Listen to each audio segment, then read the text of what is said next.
Seja muito bem-vindo, a gente está começando o Café com Política e hoje vamos conversar com o vereador de Contagem, líder do governo na Câmara, Daniel do Irineu, do PSB. Vereador, bem-vindo, tudo bem? Muito obrigado, é sempre uma alegria a gente estar aqui no Grupo Tempo, dando entrevista, contando um pouco da cidade e uma alegria muito grande estar aqui com vocês mais uma vez. E aqui ao meu lado, Guilherme Ibrahim, né, Guilherme? Como vai, Adriana? Obrigado, vereador, e a Adriana que está sempre aqui conosco, claro, no nosso Café com Política. Vamos Hoje saber nós mais, estamos aqui né, para que o público sobre Contagem, para que o público não se assuste, Adriana. Tá acostumado às vezes de ver a gente no outro estúdio, tá? A gente está hoje num formato diferente. Café com Política, que você, nosso ouvinte, e eu estou sempre falando ouvinte, mas é um internauta também, está acompanhando, sempre em novos espaços. Você vai poder ver entrevistas direto de Brasília, vai poder ver entrevistas em vários pontos dos nossos estúdios. A gente está tornando o Café com Política aqui uma coisa mais variada, tá? Então não se assuste. Até porque política se faz a todo momento, exatamente, né? E em qualquer lugar, né? Vereador, vamos começar falando sobre a liderança, né, do governo na Câmara. O senhor agora como líder, qual é a expectativa, como que o senhor pretende trabalhar, quais são realmente as prioridades, de que forma que o senhor vai lidar com essa liderança? Olha, as expectativas são muito boas, né? Ainda mais de ser líder de um governo como o governo da Marília, que é um governo muito bem avaliado. A gente sabe do compromisso da Marília com a cidade de Contagem, então acho que isso torna as coisas um pouco mais leves. Mas claro que são novos desafios, a gente tem uma Câmara mais plural, mas queremos tocar isso com muito diálogo, com muita conversa mesmo, entendendo todos os lados para que a gente possa entregar o melhor resultado para a cidade. E como é que se faz isso aos moldes da gestão Marília, vereador? Eu lhe pergunto porque, historicamente, desde o primeiro mandato que teve como prefeita, ela sempre aglutinou muitos partidos e por vezes pareciam até antagônicos, como em alguns momentos o MDB, estão dentro do governo, já participaram em outros momentos, e sempre há uma necessidade de acomodação de todas essas legendas, o que cada uma gostaria como projeto político na cidade. Tem muita diferença neste segundo mandato do que foi do primeiro mandato dessa acomodação? A Marília, ela tem uma gestão muito voltada, como eu disse, para o diálogo, para a participação dos parlamentares, das lideranças, das pessoas na cidade. E eu não vejo isso com muita dificuldade por parte dela. A gente, inclusive, viu aí nessa semana ela recebendo a vereadora Tia Keila do PL, com uma ótima conversa, com os bons projetos para a cidade.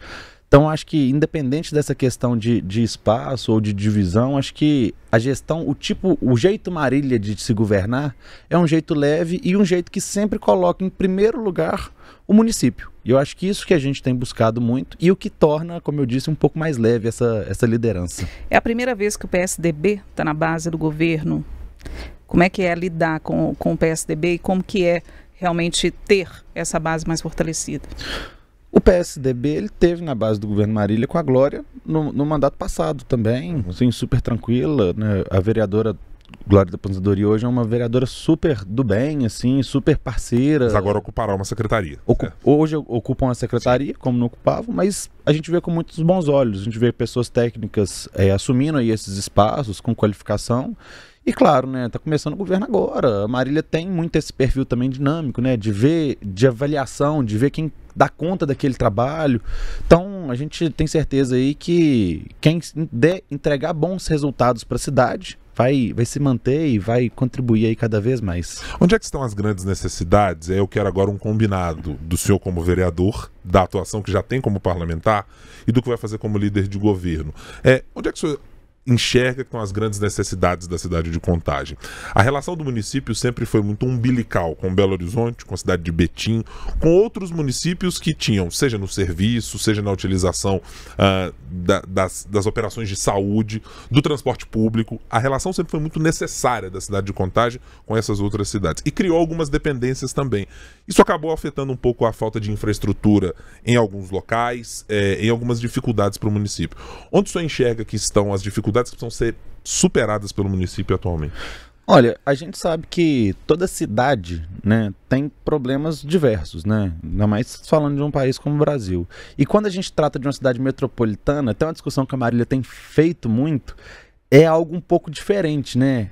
Você não tem aí um conselho da metropolitana para discutir, porque do mesmo jeito que Contagem muitas das vezes precisa de Belo Horizonte, Betim muitas vezes precisa de Contagem, Contagem precisa de Ibirité e vai ali tendo essa essa troca, essa mistura, essa parceria aí, porque os serviços, eles são públicos, né? Então eles se misturam muitas das vezes.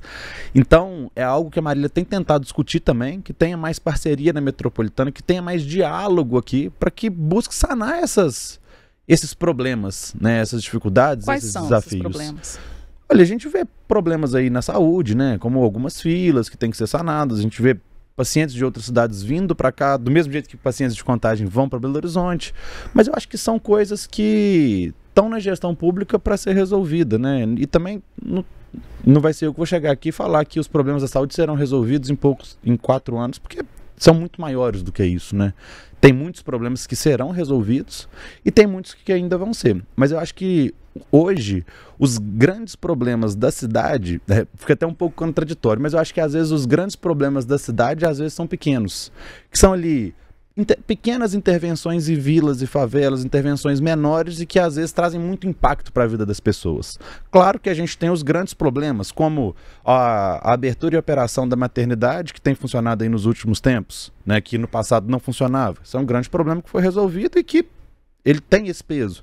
Mas você tem pequenos problemas nas vilas e favelas que têm esse peso também, que precisam ser resolvidos. Saneamento, por exemplo? Saneamento, questão de infraestrutura. Você tem ali esgotos clandestinos, você tem alagamentos em pontos específicos. Problemas assim, e também você tem problemas como becos que a pessoa não tem salubridade para passar, que são realmente barrancos, assim, porque a gente está em Minas Gerais, então tem lugares assim que você vê famílias tendo que ir para a escola tendo que atravessar lugares totalmente insalubres, assim. Então acho que vai aí uma pluralidade de pequenas intervenções. A gente tem visto, vereador, já há algum tempo, uma preocupação intensa do governo de Contagem de lidar com o problema de transporte público. Contagem tem uma particularidade, essa é de alguns municípios, de ter mais transporte intermunicipal do que congestão municipal, né? Mais de 70% daqueles ônibus que circulam na cidade tem alguma relação entre municípios e não só de um contrato que possa ser feito pelo município de Contagem. Tem alguma intenção de se mudar qualquer coisa no tipo de operação, de se atacar preço de passagem, que é uma outra questão, de subsídio? Tem algum plano que está sendo desenhado, seja do ponto de vista do legislativo que o senhor enxergue, ou da própria prefeita Marília, para tentar mudar o cenário, que é de constantes reclamações, para quem está em Belo Horizonte, para quem está em Contagem, para quem está em Betim, sempre há reclamações sobre a qualidade do transporte público e o preço, sobretudo?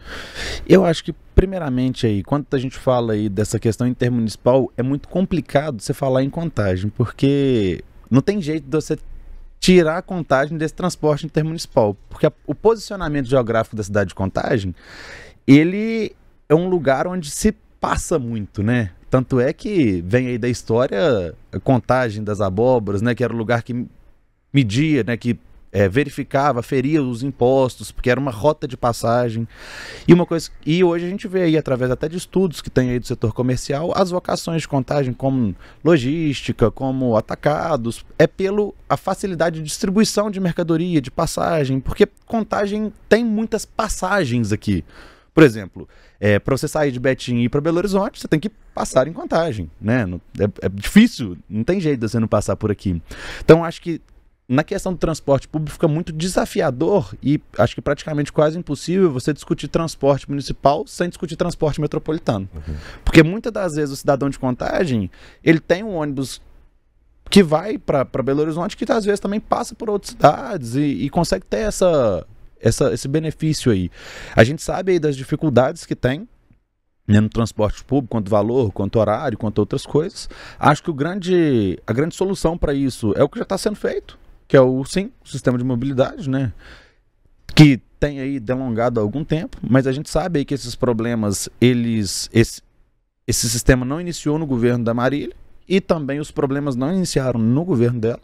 Ela pegou aí mais ou menos as coisas andando e tem tentado trabalhar muito para entregar. É uma dos grandes anseios aí de toda a cidade, da Câmara também, e também vejo como um dos grandes anseios dela como prefeita, um dos grandes objetivos de entregar esse sistema. E acredito que quando ele for entregue vai melhorar muito aí essa questão da locomoção. Vai exigir, portanto, vereador, que a atuação municipal é uma coisa, mas vai exigir uma cobrança, penso eu, e lhe pergunto, da prefeita Marília Campos e de outros prefeitos em relação ao governo do estado? Porque assim, gestão de linha intermunicipal é gestão do governo do estado. E essa discussão parece sempre recair no colo dos vereadores, cai no colo do prefeito, mas quem pode efetivamente resolver problemas dessa natureza tem a ver com o governo do estado. Vai precisar ter eu vou usar a expressão aqui, uma pressão maior para que o governo do estado passe a discutir, seja na forma de consórcio ou de alguma operação diferente, para mudar o cenário de transporte e de mobilidade da região metropolitana e inclusive de Contagem? Acho que sim, acho que talvez não seja a palavra pressão, mas vou voltar para o diálogo aqui, que é uma palavra que a Marília usa muito, mas voltando aqui no início da minha fala, eu acho que essa questão que a Marília tem levantado dos prefeitos da metropolitana, essa participação que ela tem tido aí mais ativa na Associação Mineira de Municípios, eu acho que isso tudo vem junto desse diálogo. Então, assim, acho que a conversa com outros prefeitos ajuda a que tenham mais cobranças nesse ponto, né? Porque os problemas, eles são comuns e as soluções também são. E uma coisa que eu admiro muito a Marília, acho que é muito importante, é essa facilidade de trânsito, né? A Marília, assim, do mesmo jeito que ela consegue transitar aí e dialogar com Zema, do mesmo jeito que ela consegue dialogar dentro do partido dela. Então acho que assim, ela consegue ter essa ferramenta de diálogo para talvez não precisar chegar tanto na ferramenta de pressão, que eu acho que talvez seja uma segunda etapa, né? E falando de transporte, em relação ao Rodoanel, Contagem está na ferramenta de pressão ou na ferramenta do diálogo ainda? Porque há um impasse, né?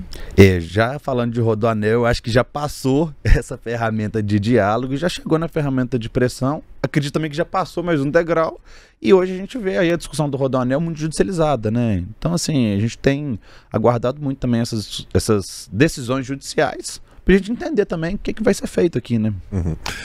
Eu quero voltar para as prioridades que o município tem e que o senhor terá de levar à frente como líder de governo na Câmara Municipal. A cidade também, já no ano passado, como em outros anos, sempre enfrenta dificuldades quando se trata de grandes temporais, com chuvas, com alagamentos. Isso tocou muito nas vilas e favelas, né? Na necessidade de ter também ajustes que o senhor considera pontuais nessas localidades. É preciso criar algum plano, ou terá o governo Marília algum plano específico para tratar deste problema? Há, claro, obras que já estão em andamento. Estamos aqui próximo da cidade industrial, onde há uma obra tripartite, com participação da Prefeitura, Governo do Estado e da Prefeitura de Belo Horizonte. Há alguma necessidade de criar um plano maior do que já se tem, e isso está na pauta da prefeita? Acredito que sim. A gente vê aí que essa sempre foi uma grande preocupação da Marília. A gente sabe também que a solução ela não é simples, uma vez que as cidades, desde o seu nascimento, elas não foram planejadas para lidar com a chuva. Eu estava vendo até, curiosamente, né, uma curiosidade lá de Belo Horizonte, falando que quando foi criada a cidade de Belo Horizonte planejada, eles tinham dois mapas, né? Um mapa que tinha mais visão para os rios e para esses espaços naturais, e um outro mapa que é o mapa que foi aprovado, que é o atual. Lá atrás eles preferiram um mapa mais bonito, né? Eu acho que se hoje Belo Horizonte tivesse a oportunidade de votar novamente e repensar isso, eu acho que seria quase que uma votação unânime a gente preservar aí os espaços dos rios e esses cursos d'água. Mas a gente sabe que isso é uma coisa que não é uma realidade, né? É impossível. E no passado também era muito aquela questão do progresso, da industrialização, do asfalto. Esse que era um anseio, diferente do de hoje. Mas eu vejo que o governo Marília, mesmo sem ter como de resolver, apagar tudo, né, tirar toda a estrutura da cidade, fazer uma nova, tem buscado muito resolver esses problemas, como essa obra ali da bacia e várias outras. E a gente vê também alguns resultados já. Esse ano, por exemplo, no período chuvoso, a gente teve algumas ocorrências na cidade de Contagem, fato, mas se a gente comparar aí com os últimos anos, tá tendo uma redução significativa anualmente desses impactos, né? Não zerou, claro que não. A gente sabe que toda casa que é afetada, toda família que é afetada é uma família muito importante, tem um peso muito forte nisso, né? Até pelos danos que a chuva traz. Mas eu acho que o caminho da cidade é que isso vá reduzindo, né? A gente viu aí, como eu falei mais uma vez aí, esse ano como foi, né? Que já teve muito menos impacto do que nos outros anos. Voltando lá na questão da mobilidade, existem obras, por exemplo, a serem entregues. O viaduto Beatriz é uma delas, né? E a gente tem também a questão do metrô, que ainda Contagem ainda precisa, quer, né, o metrô. E não há ainda uma definição a respeito disso. Como é que está esse diálogo, essa tentativa de trazer o metrô para Contagem? E em relação ao viaduto Beatriz também. Esse ano sai, por exemplo? Tem algum prazo? O metrô é o nosso grande sonho, né? É o sonho, eu acho que de todos de todo mundo que utiliza o transporte público. Eu não vou nem usar aqui a minha característica de Contagentes para falar sobre o metrô especificamente em mais uma estação, porque eu sou suspeito neste caso. E assim, a gente sempre fala, né, que nem precisa de muito, só uma mesmo, só uma a mais, a gente já fica muito feliz, né? Lógico que se for 2 ou 3 ou 4, a gente fica mais. Mas só de ter uma expansão aqui para a cidade de Contagem, e até mesmo, acho que para Betim, assim, seria um ganho sobrenatural. O que falta? O que eu vejo hoje na questão do metrô? O metrô ele não é uma questão municipal, é uma questão federal. Acho que falta mais interesse aí de atores federais aqui no município de Contagem, né? Como deputados, como senadores, porque essa ferramenta de pressão, ela é muito difícil ser feita através dos vereadores. E eu não tenho acesso com tanta facilidade a Brasília como os deputados federais e senadores têm. Eu vejo que a Marília tem uma luta incansável aí junto ao governo federal para que isso venha para Contagem. A prefeita uma vez disse que Contagem chegou a ficar um pouco à parte, os municípios de uma forma geral, em relação a Brasília, aos políticos de Brasília. Então, eles ficaram muito concentrados nas discussões lá, deixando os municípios de lado. O senhor concorda com isso? Porque pela declaração do senhor, parece que há, né, um interesse, ou pelo menos não há tanta atenção por parte desses parlamentares em relação aos municípios, ou em relação à Contagem. Uma crítica que eu sempre faço, muito grande aqui no município de Contagem, é que Contagem tem uma dificuldade muito grande de eleger parlamentares federais com interesses no município, que estão aqui lutando pela cidade.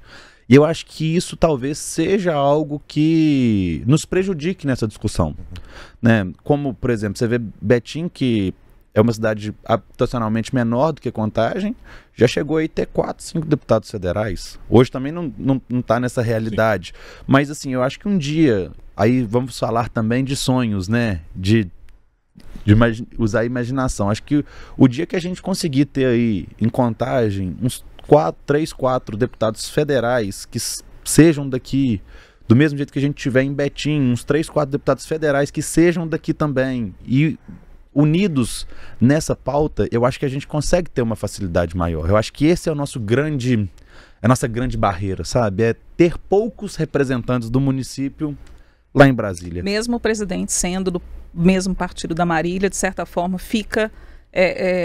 não tem tanta possibilidade de negociar isso, né? Eu acho que tem uma possibilidade, tanto é que a Marília tem acesso ao presidente, você vê que no final do ano teve lá e tudo, acho que tem uma porta. Mas o Brasil é muito grande, né? O governo federal, ele atua muito com os deputados, com os senadores, então acho que fica uma relação mais próxima. Mesmo a Marília sendo aí da cidade, acho que hoje é a pessoa que tem mais condição de cobrar isso. E assim, a gente tem deputados que são da cidade, mas infelizmente, acho que não é nem a palavra infelizmente, acho que o voto deles são mais pulverizados, sabe? Não são parlamentares que têm aqui aquela atuação apenas com mais firmeza na cidade, que leve as pautas de Contagem como as prioritárias, que mandem recurso, porque a gente sabe que hoje também tem muita parte do recurso que está no parlamento. Então assim, eu acho que esse talvez seja o grande desafio aí, e se eu puder colocar aí a solução, eu acho que seria essa solução mais eleitoral aí também, para que a gente tenha mais força lá futuramente para tentar trazer isso para cá. E o viaduto Beatriz? O viaduto Beatriz é um grande problema também, né? Que tem delongado aí há algum tempo, e eu acho que ele vem muito em encontro aí ao que tem acontecido com o SIM, né? Porque é uma obra que ela vem junta. O SIM e o viaduto Beatriz estão no mesmo pacote. Então foi uma obra que começou não no governo da Marília, que teve os projetos feitos no governo passado com muitos erros que foram esclarecidos aí já, inclusive vários aqui já vieram aqui até na Rádio Super, no Café com Política, falar disso. Marília veio tentando sanar esses erros, né? A gente que está aqui na cidade no dia a dia, vê que já tem avançado as coisas lá, né? Tá faltando agora basicamente só o terminal para acabar ali aquela situação, e Eu não vou fazer uma promessa, mas eu vou falar aqui que eu acredito que agora sai, viu? Que tá chegando. Nessa gestão. Nessa gestão. Deixa eu lhe perguntar agora sobre uma questão de articulação política. Qual é o tamanho da intenção do governo Marília de ter o PRD e os seus 2 parlamentares, Didi e Pastor Itamar, como integrantes da sua base na Câmara de Vereadores? Eu lhe pergunto porque tivemos uma manifestação feita pelo presidente do PRD de Contagem, né, o ex-deputado Felipe Saliba, dizendo, olha, ainda que haja algum tipo de negociação, é a executiva municipal que decidirá eventualmente a participação. Então queria um ponto de vista do governo, um ponto de vista do senhor. Quer a participação do PRD? Há algum tipo de acordo ou negociação com esses parlamentares para serem base, ou está considerando de que maneira a atuação deles na Câmara? Acho que tem interesse, sim, do governo de que eles participem da base, tanto é que segunda-feira teve uma reunião da base do governo no gabinete da Marília, onde os vereadores do PRD foram convidados, né? Marília já externou também convites a outras lideranças do PRD para diálogo e tudo. A gente tem aí o presidente estadual do PRD que não tem dificuldade nenhuma com a Marília, né? Inclusive já esteve aqui na cidade. Então, assim, acho que o desejo do governo é que esses parlamentares estejam na base do governo. E, assim, acredito que o desejo desses parlamentares também sejam esse, uma vez que participaram lá junto com a gente. Eu conheço muito todos os 2 vereadores do PRB, que é o pastor Itamar e o vereador Didi, que são vereadores, assim, do diálogo, que estão aí para trabalhar, pensando na cidade, e acredito que eles também têm esse objetivo de estar compondo a base da Marília por essa questão aí do compromisso com a cidade. Aí eu pergunto sobre oposição, porque nós temos neste atual mandato, nessa atual legislatura se iniciando, uma maneira de se fazer oposição um pouco diferente ao que tivemos em outros anos. As oposições que Marília Campos teve, tanto nos seus 2 primeiros mandatos, quanto neste atual, eram oposições, eu diria, mais brandas do que a que se desenha atualmente. Como é que se lida com isso, vereador? Tem que ter uma resposta diferente, ela tem que ser mais rápida, tem que ser um governo que participe mais. Como é que o líder de governo, Daniel Delineu, vai lidar e precisa lidar com esse cenário? Eu acho que a política nacional ela tem mudado, né? Essa questão dessa polarização tem aflorado cada vez mais essas questões de base e oposição, não só em Contagem, mas em todo o Brasil. E claro que isso refletiria aqui em Contagem também. Mas eu vejo isso com muita tranquilidade no município pela maneira da Marília de governar, que é sempre evitando muito essas pautas polarizadas e pensando na cidade. Eu acho que é isso que eu também acredito. E por isso que aceitei o convite dela de ser líder. Porque eu acho que a gente tem que preocupar muito, principalmente nos problemas que estão aqui, e deixar essa polarização de lado. Mas eu não vejo muita mudança na atuação, né, com a base. Acho que a resposta ela tem que chegar de maneira enérgica, e a Marília tem deixado muito claro que ela também não vai aceitar abusos, né? Os abusos eu acho que não são legais para a cidade, nem de parte de vereadores da base, nem por parte de vereadores da oposição. Acho que a gente tem que ter muita cautela com esses tipos de atitude, mas acho que a resposta tem sempre que ser dada e o direito de todos garantido. Vamos falar sobre a reforma administrativa, né? E o que já se sabe? Eu sei que ainda às vezes fica difícil, né, de trazer para o nosso espectador detalhes, porque ainda está em planejamento, as mudanças estão ainda sendo feitas, mas o que já se sabe, o que dá para adiantar, o que dá para esperar? Olha, acreditei que nos próximos dias essa reforma chegue na Câmara, né? Se vocês quiserem até, a gente tem disposição de discutir ela de maneira mais profunda, né? Hoje a gente ainda tem poucas informações, né, lá no parlamento, porque como ainda não chegou, ainda não está na nossa parte de debate ainda. Mas o que a Marília tem batido muito na tecla, que é realmente uma reforma administrativa, mas vamos mudar aqui um pouco a palavra, uma reforma para que ela administre a cidade da maneira que ela acredita que é mais interessante. Marília é uma prefeita que tem experiência, foi prefeita de Contagem 3 vezes, está indo para a 4ª. Então, assim, acho que ela sabe muito bem o que a cidade precisa. E uma das coisas que ela tem falado muito é que não haverá vão ter criações de secretaria, mas a grande maioria é uma divisão de algumas que tem. Por exemplo, trabalho e renda, vai virar trabalho e outra de renda. Vai ser realmente uma separação de algumas subsecretarias já existentes.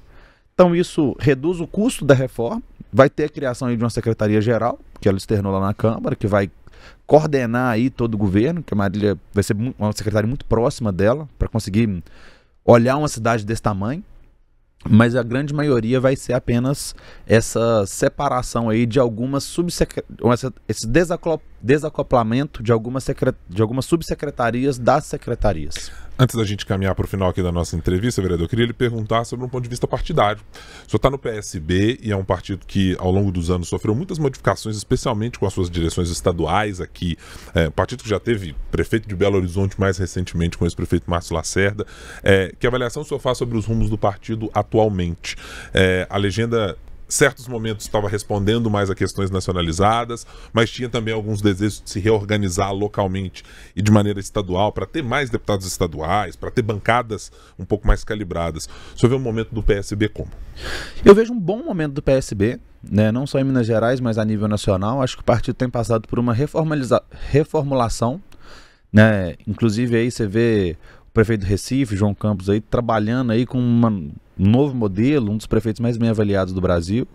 Então a gente vê aí que a gestão do partido e as diretrizes estão sendo atualizadas. Então eu vejo isso com muitos bons olhos. João Campos é um modelo a ser seguido, e o senhor acredita que ele deveria ter, pelo respaldo que tem tido de eleitorado por onde governa até agora, ele tem que ser uma espécie de caminho para o PSB? Com certeza, acho que tem que ser uma referência mesmo, porque acho que os bons exemplos a gente tem que copiar, né? Então acho que é um bom exemplo, a gestão dele tem dado certo lá, pelo que a gente vê, até pela avaliação.